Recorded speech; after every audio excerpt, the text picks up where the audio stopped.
జై శ్రీరామ్. ఈరోజు మామిడికాయలతో పులిహోర ఎలా చేయాలో చూపెడుతున్నాను.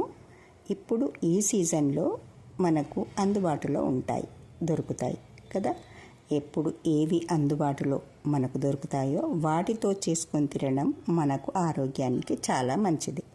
అందుకని ఇప్పుడు మామిడికాయలు అంత పులుపుగా ఉండవు, అంటే ఇంకా పీచు కట్టలేదు కనుక చాలా టేస్ట్గా ఉంటుంది. పుల్లగా ఉండదు కదా, మంచిగా ఉంటాయి, కమ్మగా ఉంటాయి. అందుకని ఇప్పుడు మామిడికాయలను తీసుకొని బయట అటు ఇటు పడి తీసుకొస్తారని వాటిని కడిగి అక్కడ పెట్టుకొని తర్వాత వాటిపైన తొక్కనంతా తీసి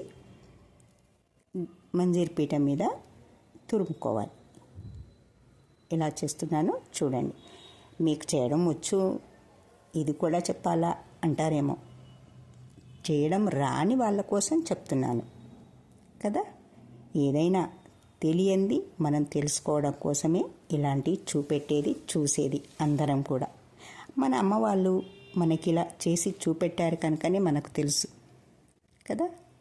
అందుకనే నేను కూడా ఇలా చెప్తున్నాను.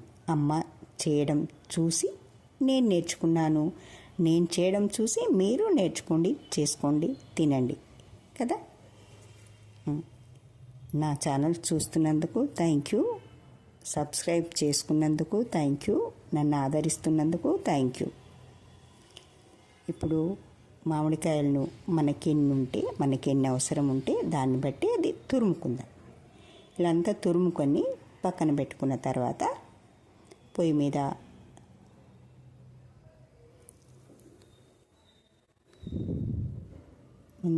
అంటే ఎక్కువ గట్టిగా పట్టి తురుముకూడదు, కొంచెం మెల్లమెల్లగా తురమండి. ఎందుకంటే పీచు కట్టలేదు కదా, పీచు లోపల ఉన్న జీడి కూడా వస్తుంది. అందుకే మీదగా మెల్లగా తురిమాను.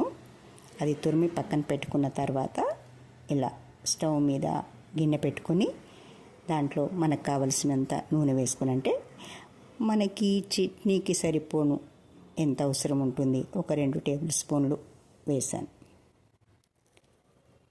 అది ఇలా చూస్తే కొంచెం సరిపోయినట్టు అనిపించలేదు, అందుకని మరి ఇంకొంచెం వేసాను.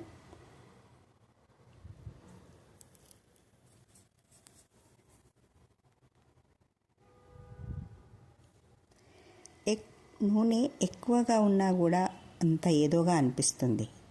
వేసుకుంటారు కొంతమంది, చాలా ఇలా పట్టుకుంటే చేతిలో నుంచి కారుతున్నట్టుగా. అంత నూనె తినడం ఆరోగ్యానికి మంచిది కాదని నా అభిప్రాయం. మీకు ఎలా నచ్చుతో అలా వేసుకోండి. నేను మాత్రం ఇలా మరీ ఎక్కువగా కాకుండా వేస్తాను. జీలకర్ర ఆవాలు కాస్త చిటపటలాడిన తర్వాత పచ్చిమిరపకాయలు వేసుకుందాం. పచ్చిమిరపకాయలు కూడా మీరు కారం ఎక్కువ తింటా అనుకుంటే ఇంకొంచెం ఎక్కువ వేసుకోవచ్చు, తక్కువ కావాలనుకుంటే కొంచెం తక్కువ వేసుకోవచ్చు. అంటే మనం ఇంట్లో తినే వాళ్ళ కారం బట్టి మనం ఇంట్లో కూడా వేసుకోవచ్చు.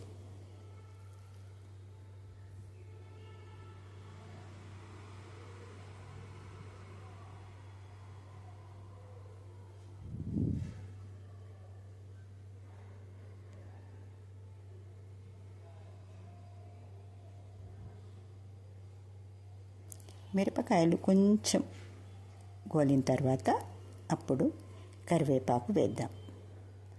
కరివేపాకు కొంచెం గోలిన తర్వాత అప్పుడు పల్లీలు వేద్దాం.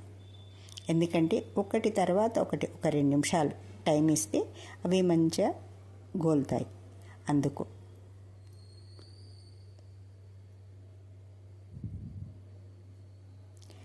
రెండు స్పూన్ల పల్లీలు వేసాను ఇక్కడ. మీకు ఇంకా ఎక్కువ కావాలనుకుంటే ఎక్కువ కూడా వేసుకోవచ్చు.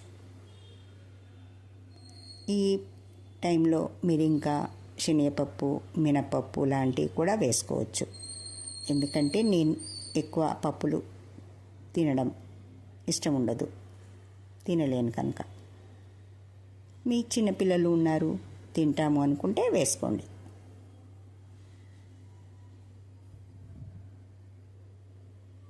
పల్లీలు కాస్త చిటపటలాడాయి కదా. ఇప్పుడు ఎండుమిర్చి వేద్దాం. ఎండుమిర్చి వేసాక ఎక్కువ టైం అవసరం లేదు మనకు, ఎందుకంటే ఊరికేనే గోలుతాయి.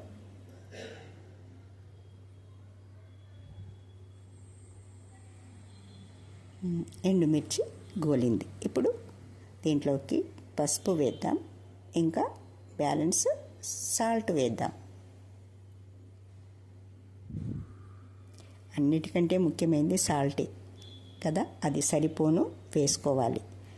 సాల్ట్ సరిపోకపోయినా కొంచెం కలుపుకోవచ్చు, కానీ ఎక్కువ వేస్తే మాత్రం మళ్ళీ దాన్ని మార్చుకోలేము. ఫస్ట్ 2 స్పూన్లు వేసుకోండి. ఇదంతా కలిపిన తర్వాత టేస్ట్ చూసి సరిపోలేదనుకుంటే ఇంకాస్త కలుపుకోవచ్చు, కానీ ముందే ఎక్కువ వేసుకోకండి. ఇవన్నీ గోలిన తర్వాత అప్పుడు స్టవ్ కట్టేయండి. అలాగే ఉంచకూడదు. స్టవ్ కట్టేసిన తర్వాత అప్పుడు మనం తురుము పెట్టుకున్న మామిడి తురుమంతా అందులో వేసేసి కాస్త అంటే కలుపుకుందాము. ఇంకొకటి మిగిలిపోయింది ఇందులోకి, మనం ముందు చూసాం కదా, నువ్వులు వేయించి దాన్ని మిక్సీ చేసుకొని పౌడర్ చేసి పక్కన ఉంచుకున్నాను. ఇప్పుడు దాన్ని కలుపుకుందాం, ఎందుకంటే నూనెలోనే వేయకూడదు. ఇప్పుడు మామిడి తురుము వేసిన తర్వాత నువ్వుల పొడిని వేసేస్తే అప్పుడు ఇది మాడిపోదు, ఎందుకంటే అది వేగి ఉంది కదా, అందుకు. ఇప్పుడు స్టవ్ కట్టేసాము, చల్లారిపోతుంది, ఇంకా ఇప్పుడే ఇబ్బంది ఉండదు. ఇప్పుడు అంతా మంచిగా కలుపుకొని దీన్ని అన్నం రెడీ చేసి పెట్టుకుని అన్నం చల్లారనిచ్చి, అన్నం వేడిగా ఉండకూడదు, అన్నం చల్లారాలి. అన్నం కాస్త పొడి పొడిగా వండుకొని అన్నం చల్లారబెట్టాను. ఇది రెడీ అయిపోయిన తర్వాత ఇది కూడా కాస్త చల్లారాలి. మనం వేడివేడిగా ఉన్నప్పుడు చెయ్యితో ఏది కలపలేము, చెయ్యితో మాత్రమే కలుపుకోవాలి. చెంచాతో కలిపితే అంత మంచి టేస్ట్ రాదు. ఎప్పుడైనా అమ్మ చేతి గోరు ముద్ద అన్నట్టు అమ్మ చేత ఇలా ముద్ద చేసి పెడితే ఆ టేస్ట్ వేరుగా ఉంటుంది కదా, అలాగే దీన్ని కూడా చేయితో మంచిగా కలిపి పెట్టండి. అలా అని పీసుకోకూడదు, వేళ్ళతో మాత్రమే కలపండి, అప్పుడు టేస్టీగా ఉంటుంది. ఈ ఉప్పు పసుపు ఇవన్నీ నువ్వుల పొడి ఇవన్నీ వేసాం కదా, అన్నీ బాగా కలవాలని బాగా కలుపుతున్నాను. అక్కడంతా వేడి లేదు, స్టవ్ కట్టేసాం కనుక.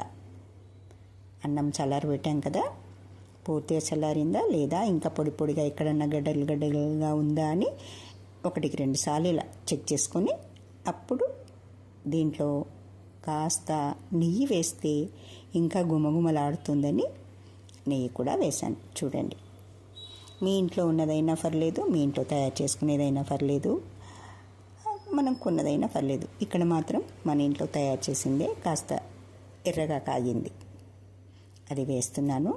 ఒక 2 టీ స్పూన్లు.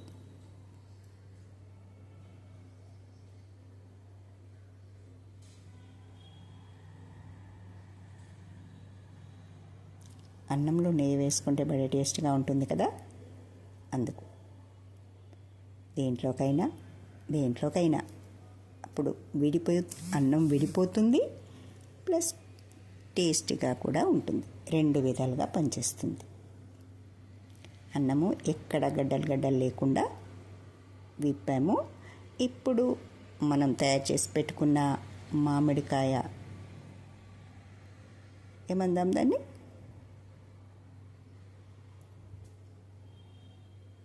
మామిడికాయ చట్నీ కాదు, మామిడికాయ పులుసు, అంటే తురిమింది కనుక పులుసు. మామిడికాయ పులుసును వేసుకుని మంచిగా కలుపుదాం. ఇప్పుడు చూస్తుంటేనే నోరు ఊరుతుంది కదా, మామిడికాయ అంటేనే మనకు నోరు ఊరుతుంది. మామిడికాయ పులిహోర అంటే కూడా చాలా బాగుంటుంది, బడే టేస్టీగా ఉంటుంది. ఇప్పుడు మరీ పులుపుగా లేదు కనుక చాలా బాగుంటుంది. అందరూ చేసుకోండి, తినండి. నాకు మీరు ఎలా చేసుకున్నారో, మీకు ఎలా కుదిరిందో నా కామెంట్ రూపంలో చెప్పండి.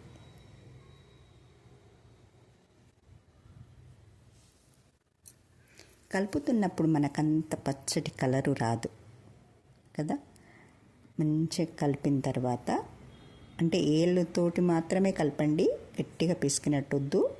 అంటే అన్నం అంతా మెత్తగా అయిపోతుంది. ఇక్కడ పొడి పొడిలా అన్నట్టుగా ఉంటే ఆ పురుసులుగా ఉండే మామిడి తురుము మనకు స్పష్టంగా తెలుస్తుంది. అప్పుడే దాని టేస్ట్ ఒక్కసారి పుల్లగా తగిలినట్టు మన పంటికి తగులుతుంటే ఆ టేస్ట్ వెరైటీగా ఉంటుంది, చాలా బాగుంటుంది. అందుకే ఇలా వేళ్ళతో మాత్రమే కలుపుతున్నాను. అలాగే కలుపుకోండి మీరు కూడా.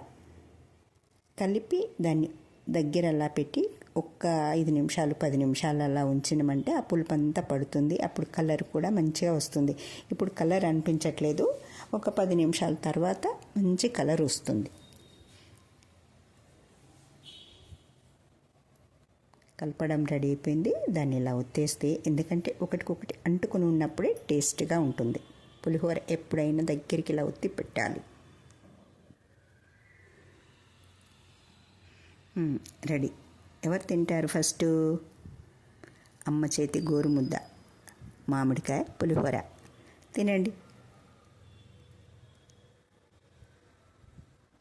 బాగుంది కదా ఇప్పుడు కలర్? చాలా బాగుంటుంది. చేసుకోండి, తినండి. నాకు కామెంట్ చేయండి. సబ్స్క్రైబ్ చేసుకున్నందుకు థ్యాంక్ యూ. మళ్ళీ కలుద్దాం ఇంకో వీడియోతో.